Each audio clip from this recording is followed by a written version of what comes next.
Okay, so let's get into the shot. I titled this End Time Analysis. It's not a coverage of the end time.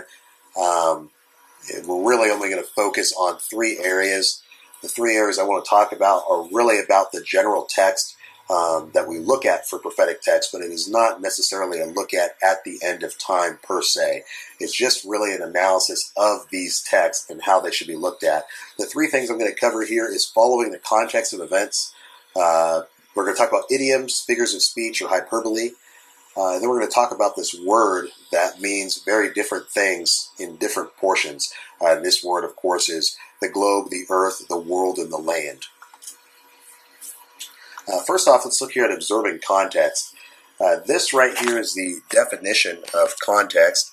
And I know we all know what context is. I'm just going this direction because I thought it would be best to break it down. So the definition of context is the part of a text or statement that surrounds a particular word or passage and determines its meaning, the circumstances in which an event occurs, or a setting. So that's what context is. Why does context matter? Context is important because the surrounding text gives the verse its meaning. Without the surrounding text, a verse can mean anything and can be used in innumerable ways. If a verse can mean anything, it doesn't actually mean anything. Very familiar statement that we have probably heard of, where individuals say that if a person doesn't stand for something, they'll fall for anything. It's a very similar when it comes to these verses. These verses derive their strength directly from the context. Without the context, the verse can mean all sorts of different things. It truly means what it means because of the context. So here is an example of observing context, and we'll use it from a text that's considered to be fairly, by most everyone, to be a portion of the prophetic text. So this is Matthew 24, verses 1 through 3. The first three verses aren't numbered, but you can follow along. The circles here show 1, 2, and 3. It says here, Jesus went out and departed from the temple, and his disciples came to him to show him the buildings of the temple. So the question to ask here is, where is Jesus? Jesus is at the temple. What temple is Jesus at? Jesus is at the temple that stood in his day. Verse 2, and Jesus said unto them, see ye not all these things? Verily I say unto you, there shall not be left here one stone upon another that shall not be thrown down. So immediately here again, just checking the context of the situation, what does Jesus mean when he says, see ye not all these things? The things that he is talking about are what the disciples pointed out in the first verse, which is the building of the temple. So these things that Jesus is referring to is this temple. He's saying these things, there will not be a stone left on top of another, meaning this temple will be destroyed. So that is what he's referring to in the second verse. The destruction is to the temple, as can clearly be seen from the context here. Verse 3, and he sat upon the Mount of Olives, this is Jesus. The disciples came unto him privately, saying, tell us, when shall these things be, and what shall be the sign of thy coming and of the end of the world? The context of the situation here is he's left the temple. He is now at the Mount of Olives. The questions that the disciples are asking is, when shall these things be? These things that he is referring to is none other than, from the context, what he just said in verse 2. These things would be the destruction of the temple where he was standing in verse 1. Following this in the context then, what shall be the sign of thy coming? The sign of thy coming is again a question in relation to what Jesus says in verse 2. The context isn't going anywhere. Particularly interesting to notice here that he says it is the sign of thy coming and of the end of the world. So this, again, following this in context, the end of the world is being related to none other than what is mentioned in verse 2, where he says that not one stone is going to be left on top of another that shall not be thrown down.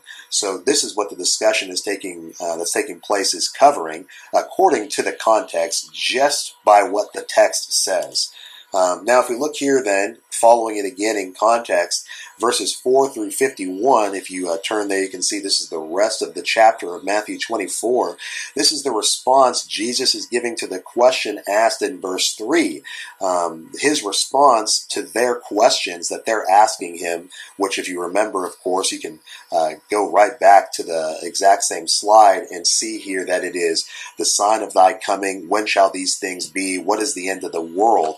These are his questions. He begins to answer these in verses 4 through 51. The questions asked in verse 3 are prompted by the statement made by Jesus in verse 2. Jesus' statement in verse 2 is made in response to the disciples' actions/statements in verse 1. If you do a comparison analysis of Mark 13 and Luke 21, which contain the same account, it becomes very clear that they're pointing out the beautiful buildings, talking about the stonework of the temple. So again, only focusing in on the temple that stood in their day. And the context of this situation from the text then is not the destruction of the globe, or even the end of mankind, or even a global catastrophe or an event. The context of these chapters, again, from the text, is surrounding the temple standing in Jesus and his disciples' day in its impending destruction. Nothing new here. Israelites have had to break down the strongly held ideologies by observing the context before, and we'll immediately look at an example as to what I mean. Turn here, it's Matthew 15, verses 1 through 11. Many individuals claim that all meat was made clean at this time because of verse 11. And verse 11 then says, not that which goes into the mouth defiles a man, but that which comes out of the mouth, this defiles a man. Israelites, on the other hand, by observing the context, see that the focus of this section is not the food, but the traditions of the fathers nullifying the command of God. The food is not the focus of this section after all, though it does play a part. It's their traditions of men, specifically nullifying the command of God, that's in view. I'm assuming you already know how Matthew 15 kind of runs out, but we'll do a brief cover over just to show what I mean. It's because of the observation of context that we're able to break down the ideology that right here all food is clean. It's really because of our observing of context that this is possible. Here he says, why do thy disciples transgress the tradition of the elders? For they wash not their hands when they eat bread. The question is not about the food. The question is about why did they transgress the tradition of the elders? So there's no question about food at all. Nothing to do with the Levitical laws of the Torah regarding clean and unclean food at all. Verse 3, but he answered and said unto them, why do you also transgress the commandment of God by your tradition? And you can read the rest of the account that this is really the focal point of the discussion. Again, another example of this is shown for us in Acts 10, verses 1 through 35. Many claim that all meat was made clean at this time because of verse 15, and the voice spoke unto him again the second time, what God has cleansed, that call not thou common, or unclean in some translations. So because of this verse, individuals say, see, all meat has been made clean right here in Acts 10. Once again, Israelites, by observing the context, see that the focal point of this chapter is the bringing in of the Gentiles. Once again, meat is not in view at all. It's something else entirely. As you can see from the context, verse 34, then Peter opened his mouth and said, of a truth, I perceive that God is no respecter of persons, but in every nation he that feareth him and worketh righteousness is accepted with him. Just as we observe the context in the previously mentioned sections, we need to observe the context of prophetic passages. Just as we look at in Peter here, it's completely strange and highly peculiar that an individual would come to the stance from looking at Acts 10, just from the text, that all food is made clean. This is abundantly clear to the Israelite looking at the passage because of the context. It's very clear from the context that all food, or all meat specifically, is being made into food, being made clean. That the passage has nothing to do with meat at all. It's a vision that's showing a bunch of wild animals. But strangely enough, individuals come to the conclusion that this is a passage denoting that all food, or all meat specifically, has been turned into food and made clean. If we're observing the context, there's no way to come to this conclusion. It's only because of a previously held ideology, and the ideology, of course, recognizes in this passage a possible application. But again, observation of context destroys that possibility entirely. Questions like, who is speaking? Who is present? When was this said? What is the focal point of the passage? When is this supposed to happen? Should help greatly with observing context. The next thing we're going to cover here, moving right along, is just idioms, figures of speech, and hyperbole. Here's a few examples that are common from our day that if they were taken from how they're said, translated and moved forward even a few hundred years, let alone a few thousand years, would be very difficult for a person to understand. Go jump in a lake, a phrase that's said by people when they're frustrated or done with an individual. I remember my dad said this to a guy once that he was involved in some auto repair deal with. He was upset with the individual and basically said, if he comes back here again, I'm going to tell him to go jump in the lake. As far as I know, my dad never gave this person cement shoes, and I know for certain we did not own a lake. It's just a figure of speech. It's raining cats and dogs means it's raining heavily. Again, try to interpret that one, translated and moved forward several thousand years. Good luck on that. I'm coming and hell is coming with me. Again, as you know, our language is loaded with this. You can probably think of some right off the top of your head. I'm starving. Really, you've gone the necessary number of days to starve, literally? I thought you ate this morning. I'm so hungry I could eat a cow. Really, you could eat an entire cow. You know, hundreds of pounds of meat. You'll be able to consume that right now in one setting. It's hyperbole. It's not intended to be literal. The scriptures, while being overall literal, is also very figurative. Our ancient Hebrew people and even God himself frequently used figurative language or examples from nature to denote present reality. Misunderstanding an idiom or turn of phrase or figure of speech can lead one to an entirely different conclusion than the author intended. Figurative language is extremely prevalent in prophetic passages. If one is not careful, they may consider a prophecy unfulfilled merely because language that was intended to be taken figuratively is being taken literally. One of our major problems today is that we're thousands of years separated from the ancient Hebrew culture. Due to this separation, it's difficult for us to separate the literal from the figurative. Right here is just a definition for hyperbole.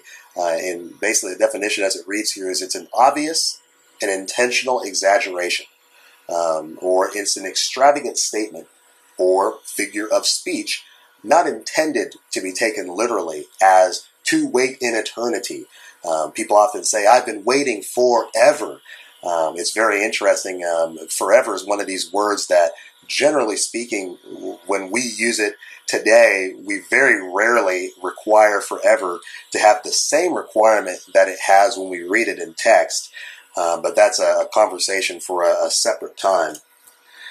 Here's an example of what I mean by the prevalence of hyperbole or figures of speech or idioms, exaggerated phrases that are not meant to actually represent reality. Here's Exodus 33. Granted, I admit this is not generally considered a prophetic passage. However, this is right after Exodus 32, where they made the golden calf, the prophecy regarding leading them into the promised land. And that land, of course, they are not in it yet, so it will work for our purposes, being that we're just quoting the prophecy from Genesis, which we'll look at in detail here in a second. And the Lord said unto Moses, Depart and go up hence, thou and the people which thou hast brought up out of the land of Egypt. No difficulty in following context here. Certainly it's Moses when he was alive leading these people out of Egypt. We all know what's going on. No way to fit ourselves into the context, period. Unto the land which I swear unto Abraham, to Isaac, and to Jacob, saying, Unto thy seed will I give it. And I will send an angel before thee, and I will drive out the Canaanite, the Amorite, and the Hittite, and the Perizzite, and the Hivite, and the Jebusite, unto a land flowing with milk and honey. For I will not go up in the midst of thee, for thou art a stiff-necked people, lest I consume thee in the way. Exodus 33, 1-3 here, a little bit of a breakdown. In this example, the idiom is quickly recognized. It is no stumbling block to understanding the passage.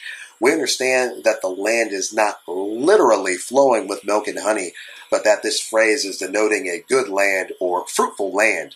No person looks at this passage and says it's unfulfilled because the idiom was not literally manifested. Unfortunately, we require a literal fulfillment of equally hyperbolic language in many other passages.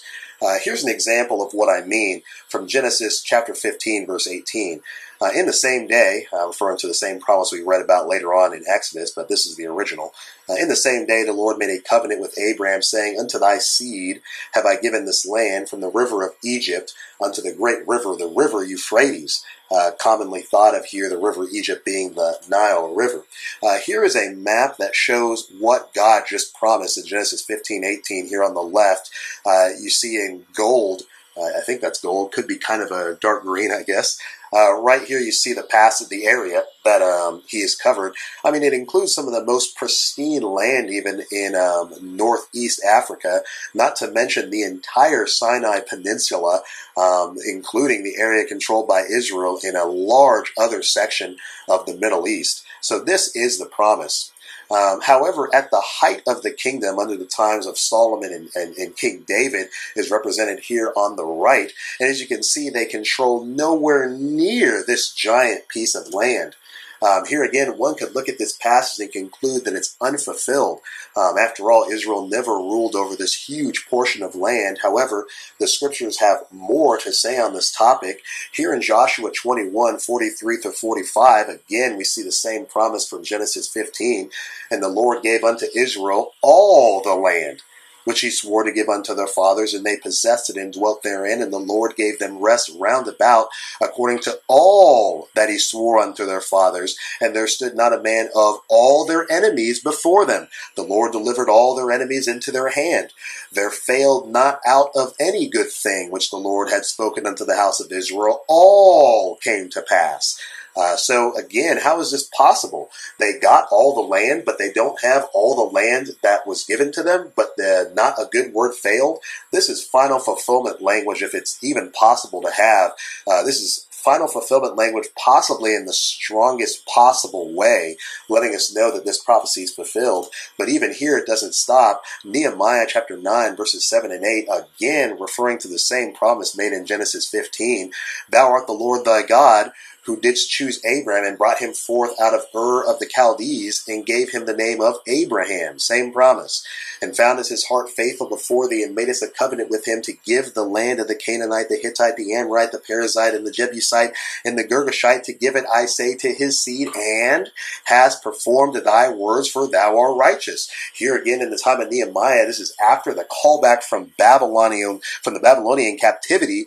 He again makes reference to this same promise in Genesis 15 as being a fulfilled prophecy. No future fulfillment is even remotely in view. The examination of these passages shows that the land promise has been fulfilled. Once again, the prophecy includes hyperbole, or kind of an exaggerated language. The promise is more about giving Abraham's descendants a land in this general area than it is about the actual size of the land. Unfortunately, here again, many are expecting a literal fulfillment of hyperbolic language, even though the promise is fulfilled. The hyperbole is just hyperbole. In other words, the exaggeration is just exaggeration.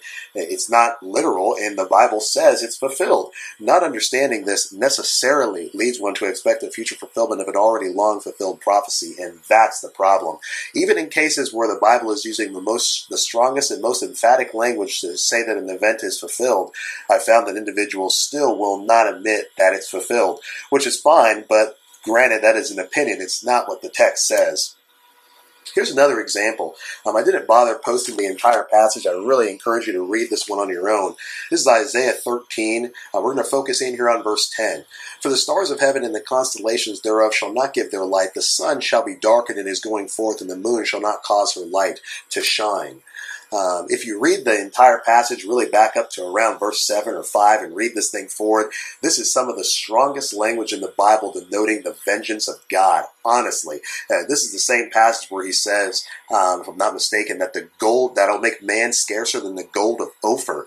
He says multiple times in the passage, I will punish the earth. Multiple times. One could easily be misled even by language comparison and think that this event is the same event prophesied by the Messiah in Matthew chapter 24, verse 29.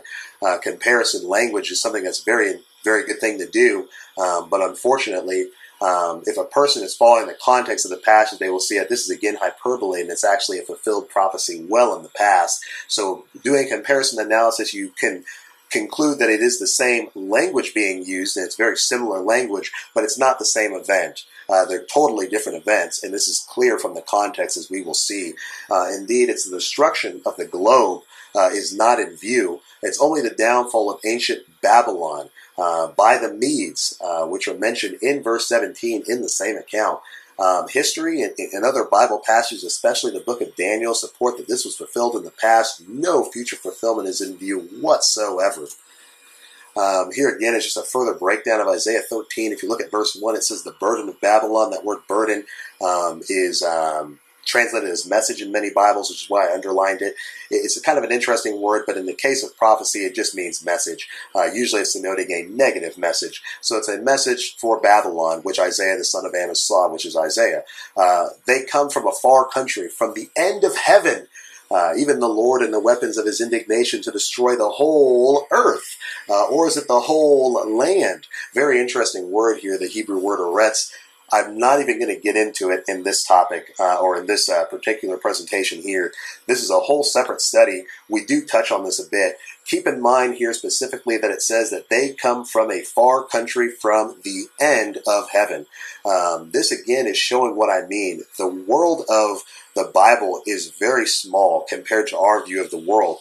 Relatively speaking, the Medes and the Babylonians both exist in the same area. They're both in the Middle East, the way that we look at it from 2015 perspective of the world. But indeed, at the time that this prophecy is being written, the Medes and Persians are coming from a far country, from the far ends of heaven, again showing my point that the world is thought of in a very different manner. The entire globe is not in view hardly ever. When they're talking about all the earth or all the nations, they clearly mean all the surrounding nations, not every single nation in the entire globe. Verse 17, he even says, behold, I'll stir up the Medes. We well know who this is. Against them which shall not regard silver, and as for gold, they shall not delight in it. Kind of graphic language used here before you get to that passage. But here again is contextual reading. In context, it's very clear. The event in verse 10 is hyperbole. Here again, we see a similar passage, Ezekiel 32, verses 7 through 8. And when I shall put thee out, I will cover the heaven, make the stars thereof dark. I will cover the sun with a cloud, and the moon shall not give her light. All the bright lights of heaven will I make dark over thee, and set darkness upon thy land, saith the Lord God. So again, same kind of language. Here again, it's the same idiom, almost the identical, very similar, I think, by anyone's admission. Same idiom about darkening the sun, moon, and stars. Once again, this is hyperbole. It's not literal. He mentions the cloud even doing it, and even the cloud itself isn't necessarily literal, considering that the context of the passage is well fulfilled. The phrase, this phrase of darkening the sun and the moon, the stars shall fall from the sky, or the constellations shall be darkened, or even the moon shall be turned to blood. These are phrases that are really talking about the downfall of a nation. In other words, they are bringing the heavens down. That's what's being represented, meaning the reign of this nation is being destroyed. Not the literal stars or earth or sun. This is abundantly clear if a person is observing it in context. Upon this realization, one must really consider if the Messiah's words in Matthew 24:29 are to be taken literally. Every other instance of this phrase in the Old Testament is figurative. Why do we then require a literal fulfillment of the same phrase when it's said by the Messiah? I suspect the answer is because we're not familiar with this Hebrew idiom or turn of phrase. Thus, we take the hyperbolic language literally. This is the opposite of the author's intent. If you're telling someone about a great rainstorm and you say that it was raining cats and dogs, no person would reasonably literally think that dogs were falling out of the sky. Here, Ezekiel 32:7-8, a little bit further analysis here. Once again, following the context of events will help a person identify the idiom or hyperbolic language. As I've said previously, following the context changes the view significantly. In this passage, ancient Egypt is in view, and the nation bringing the wrath of God is ancient Babylon. This particular denouncement against the ancient Egypt starts in chapter 29. It continues through chapter 32. Here we'll just do a quick breakdown, just real fast. You can go read this passage for yourself. Pay attention to the context and you'll see what I mean. Speak and say, thus says the Lord God, behold, I am against thee, Pharaoh, king of Egypt, the great dragon that lieth in the midst of his rivers, which has said, my river is mine own, and I have made it for myself. Here we go again. It's Isaiah 14 almost, or even Isaiah 10, the typical situation. Even in the book of Daniel, it looks at the same situation. It's a king of the earth, thinking that he is God, knowing full well that he is a mere man. And he has the same idea as many other rulers of the world, if you will, that he is a god. And he's about to be humbled here by the real God. Verse 19 here in chapter 29, therefore thus saith the Lord God, behold, I will give the land of Egypt unto Nebuchadnezzar, king of Babylon. How individuals are able to come to the conclusion that this is an unfulfilled biblical prophecy when even the name of the king of Babylon is named in the account, following along with the context, it's impossible. The only way a person can come to the conclusion that this is unfulfilled is by focusing in on the exaggerated hyperbolic language, which is not even the author's intent. Here in verse 3, chapter 30, for the day is near, even the day of the Lord is near. It's a cloudy day. Again, this is the day of the Lord. Very, very interesting phrase. It's an abundant phrase in the Old Testament. The day of the Lord happens in the past, in the Old Testament many times before. When an individual examines this phrase, the day of the Lord, in the Old Testament, and notices that in the New Testament, the day of the Lord is also related to the returning or the coming of the Son of Man, that these two things are really one and the same. You really got to wonder to yourself why we're expecting some of the things that we expect, considering in the Old Testament God came many times and none of it was in a physical manifestation of himself on the earth. Verse 10 here, thus says the Lord God, I will make the multitude of Egypt to cease by the hand of Nebuchadnezzar, king of Babylon, again named. Truly ridiculous, honestly. If you follow the passage in context, he's named so many times. There's so many references to the immediate impending doom of Egypt in the ancient past. It's remarkable that individuals are able to come up and see their own selves 2015 inside of this prophecy. Impossible by following the context. Verse 25 in chapter 30, I will strengthen the arms of the king of Babylon, and the arms of Pharaoh shall fall down. Come on. This is too hard of context and language to put yourself into 2015, all these years later.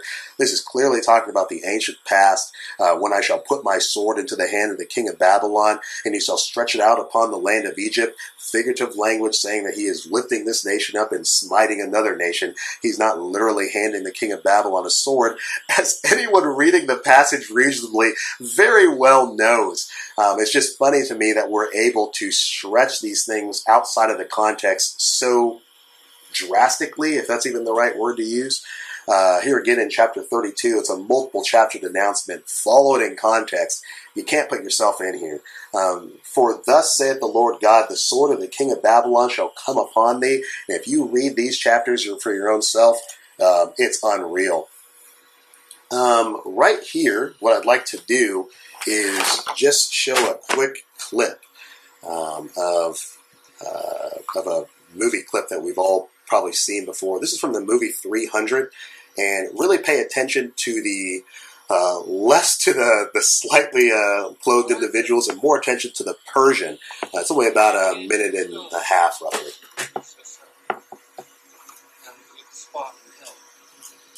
Your Persian scouts supplied the mortars. You will pay for your barbarism!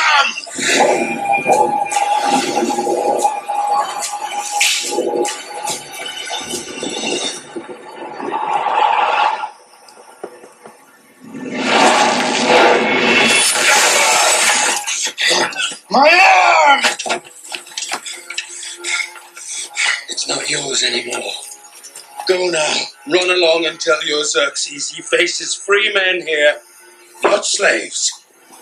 No. Not slaves. Your women will be slaves. By noon this day, you will be dead men.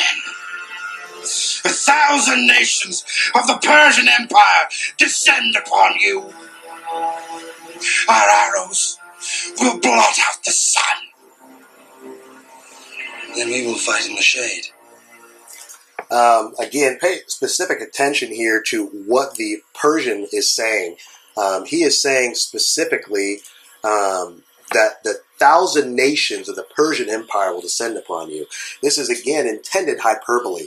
The reason I use this clip is that, granted, this is probably a fictional account, but it does denote an actual reality. Persia and Greece truly did fight, and Greece did eventually wrestle the rulership of the world from the Persians, if you will. The world, of course, in quotations. They certainly don't own the entire globe. But they own the world, being the area where people are the civilized society, if you will, of the day. Again, he even says, our arrows will blot out the sun. Again, hyperbole. It's not intended to be literal. Part of the good thing about this clip is that, well, it's fictional. It's based in a kind of a real system.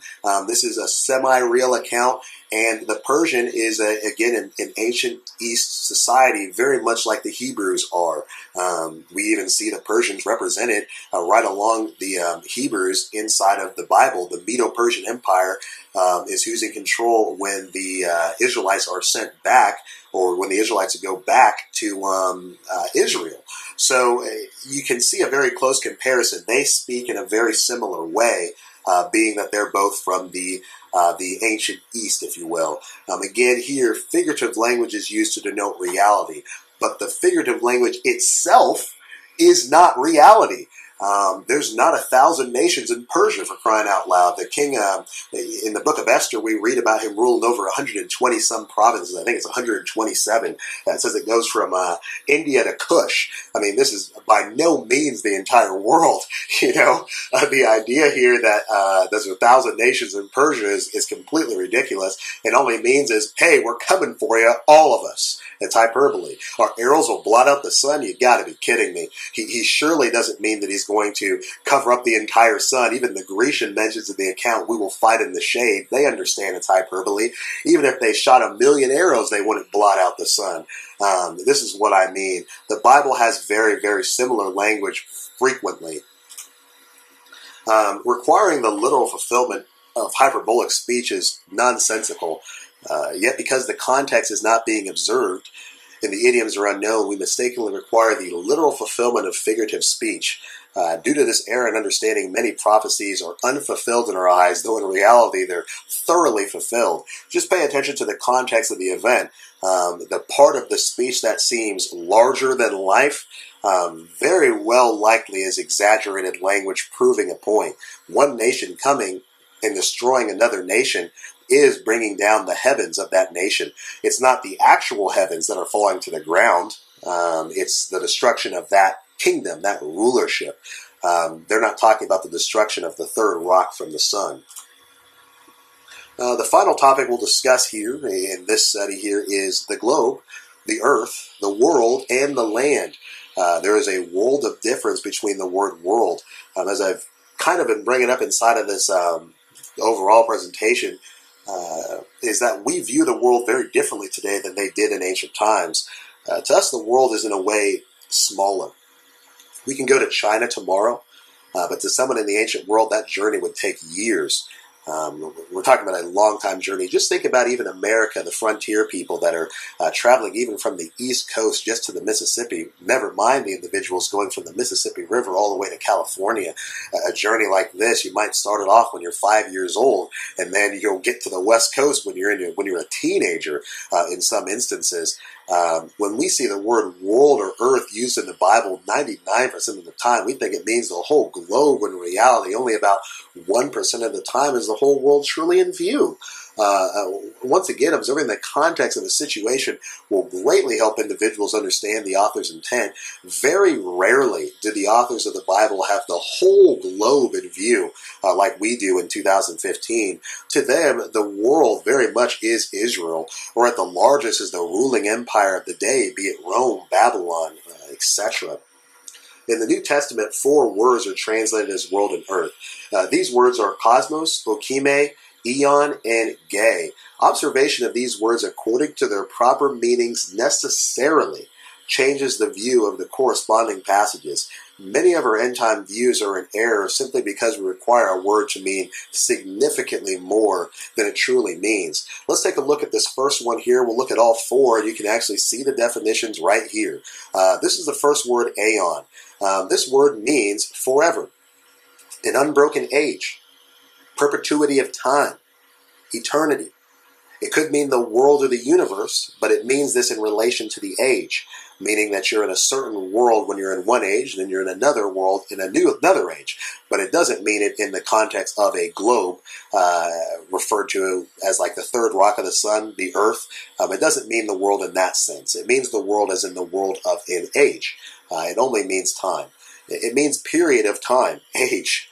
The KJV translates this word as the word ever, which again denotes time, 71 times. Truly remarkable. But then it translated as the word world 38 times. You know, how frequently are we looking at the word world here, seeing it translated as the word world, and I've never seen an instance, I was not able to find a single instance in the New Testament where this word ever means the globe. This word aeon is where we get our word eon from. It means time, age, epoch, era, etc. It does not mean the globe in a literal sense. It merely means age.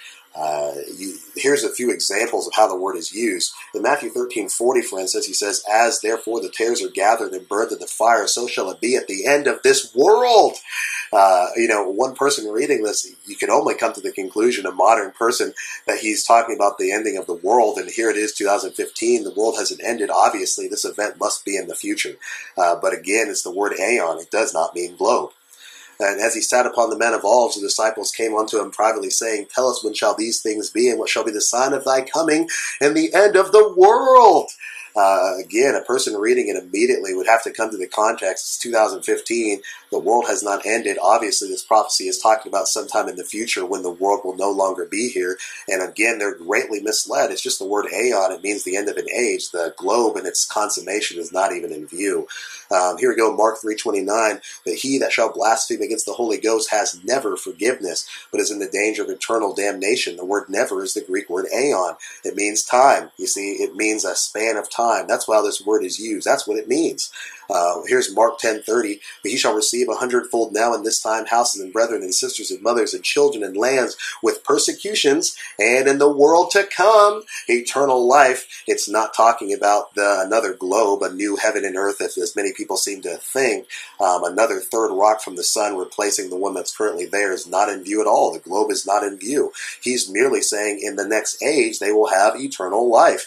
And indeed, we do. I submit we're in that age currently. Luke chapter 1, verse 33, "And he shall reign over the house of Jacob forever. In his kingdom there shall be no end." This, of course, is referring to the kingdom of the Messiah, ruled over by the Messiah. The word ever is the Greek word aeon. It's not the world. Once again, it shows that this word means time.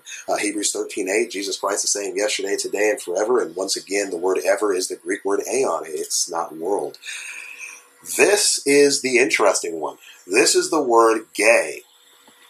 The word gay is translated as earth 188 times.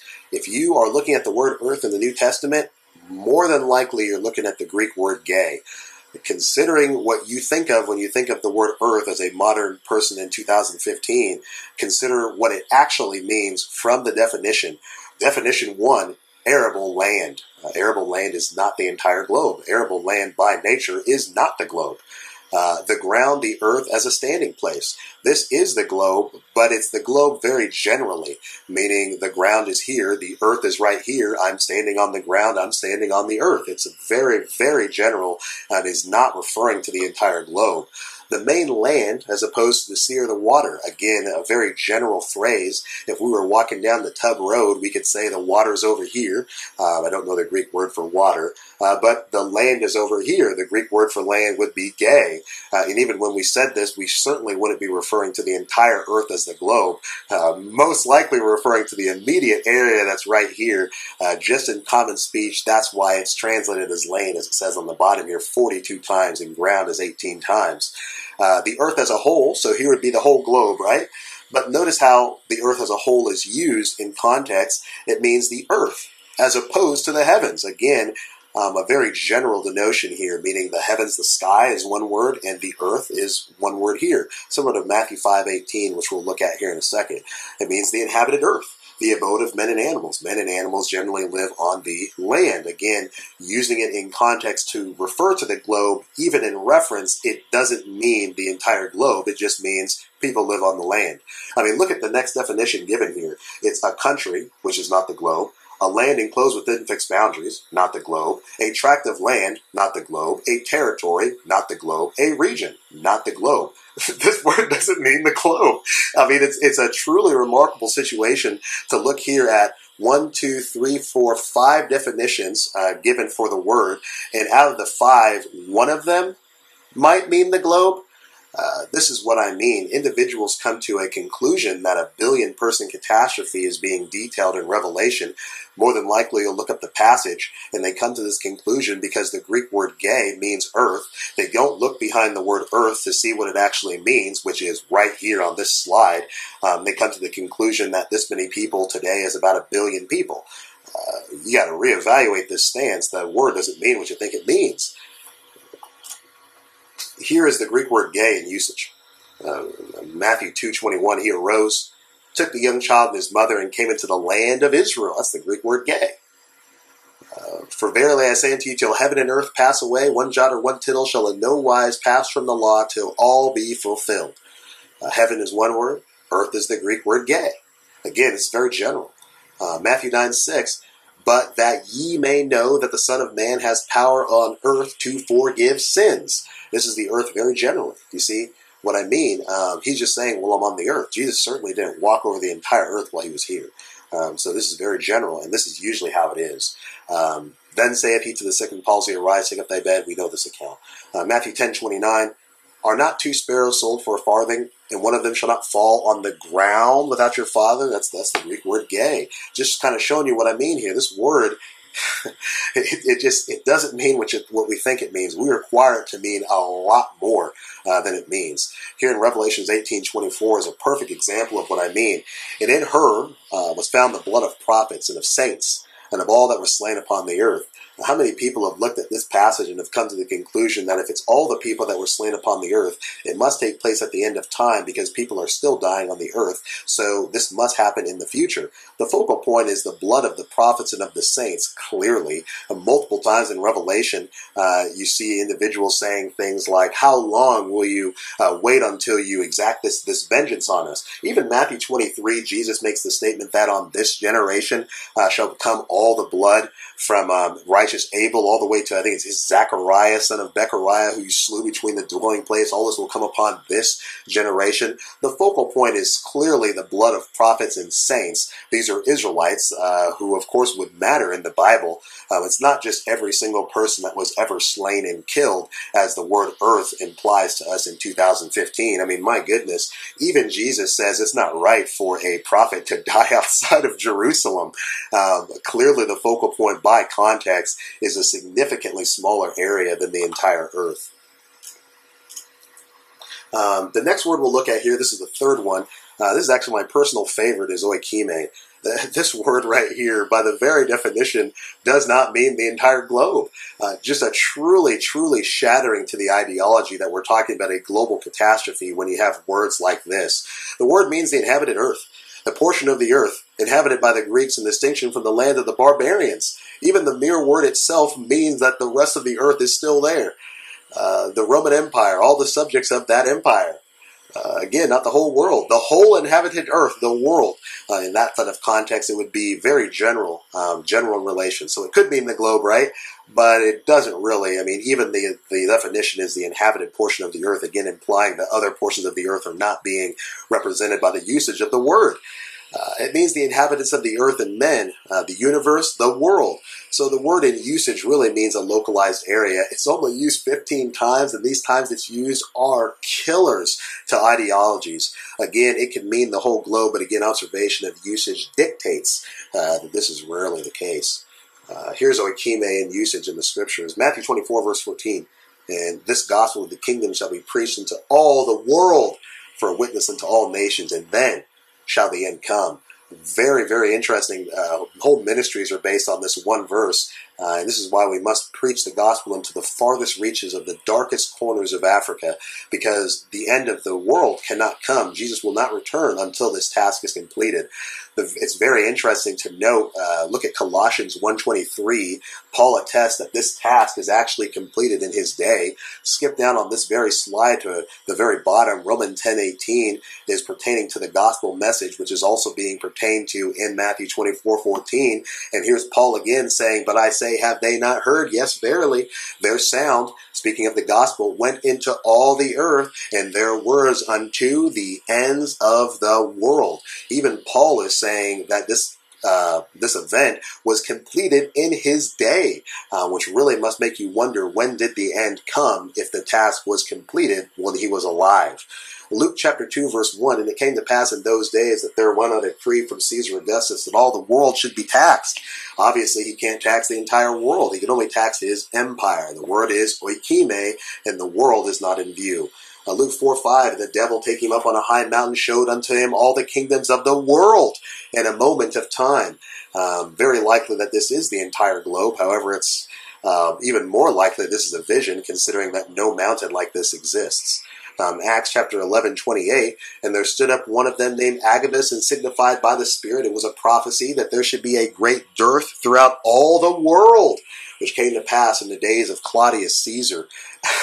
I mean, it's reminiscent of the early parts of Genesis, where there'll be a famine throughout the entire world, but they can go over to Egypt where they have food. This is what I mean. It's not the entire globe that's in view. Acts 17:6, and when they found them out, they drew Jason and certain brethren unto the rulers of the city, crying, these that have turned the world upside down, come hither also. I mean, come on. By now, you certainly got to recognize that it's not the entire world that's in view. This is merely the Roman Empire at the largest. They traveled all over this empire, turning the world upside down, and even the word itself isn't literal. The world is still the same side up. And then we've already covered Romans 10:18. This is the final word we'll look at here, and it is the word cosmos. Admittedly, this is the word that means the globe. In fact, it's translated as world 186 times. I mean, this is the word that you'll most likely find when you look up the word world. For earth, it's usually a Greek word gay. For world, it's usually cosmos. Unfortunately, the context in the very definition itself hardly implies the globe. It means an apt and a harmonious arrangement and constitution. So a government, if you will, a government arrangement could be cosmos.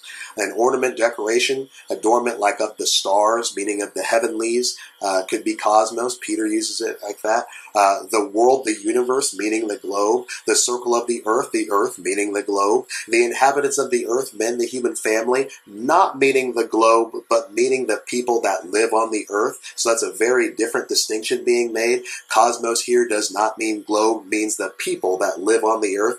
A very big change in the definition of the word. Context, as you well know, dictates how the word is being used. It also refers to the ungodly multitude. It refers to world affairs, the aggregate of things in the world, an aggregate of general collection of particulars, or the general collection of peoples. So, I mean, this is also where we get our understanding for the term worldly. As you see here, it says the whole circle of earthly goods, endowment of riches, advantages, pleasures. meaning worldliness, all the stuff of the world, but not meaning the globe. And this is what I mean. We got to focus on these words. These words mean different things when they're actually looked at. Let's see how the word is used. Matthew 4, verse 8. Here we go again. The devil taking him up on the exceedingly high mountain and show him all the kingdoms of the world, the globe, and the glory of them. My goodness, where is that high mountain where a person can see all the kingdoms of the world? I'd sure like to see it. It probably doesn't exist in reality. Jesus has been fasting for 40 days at this time period. Surely the word does mean globe, but this is most likely a vision. I think we can all agree no mountain like this exists. Matthew 16:26, for what is a man profited if he shall gain the whole world and lose his own soul? Or what shall a man give in exchange for his soul? I mean, come on, we all perfectly realize that he means worldliness. He doesn't actually mean the entire earth. If we can understand this given by the context, why do we demand it to mean these things when it comes to prophetic passages when it clearly doesn't? Look at Matthew 24:21, for then there shall be great tribulation, such as was not since the beginning of the world. Certainly it is the globe. Until this time, no, nor ever shall be. Very important passage. But it's the beginning of the world. It is the globe. It is the foundation of the world. But again, the whole world is not in view. Luke 11:50, that the blood of all the prophets which was shed from the foundation of the world may be required of this generation. Again, a verse referencing, if you remember, from Revelations 18, where it says, in her was found the blood of saints and the blood of prophets. You got to tie these verses together here a little bit better to realize that we aren't talking about the entire earth clearly, as is being expressed right here in Luke, though the word world, cosmos, does mean globe again here. Ephesians 2:2, though, wherein in the past time you walked according to the course of this world. It's worldly. You walked according to the worldliness, according to the prince of the power of the air, the spirit that now worketh in the children of disobedience. This is again talking about worldliness, just like Jesus was in Matthew 16. James 1:27, again the same thing, referring to being unspotted from the world, referring to worldliness. Every time a person comes across the words earth and world, it would do us well to take a second look and look up which word is being used. As has been seen, there is a world of difference between these words, and it's important to know what the author was trying to convey in a given passage. Even today, we frequently use the word world and earth in ways that do not have the entire globe in view. One might rightly say that my hometown or state is my world. Another person may, in all honesty, say that their family or spouse is their world. We find upon examination that even in biblical times, the word world is frequently used denoting a local area, not the entire globe. A person could say today, for instance, that they held the earth in their hands, but on observation of context may only mean that they were gardening. And that's it. That's the end of the presentation right there.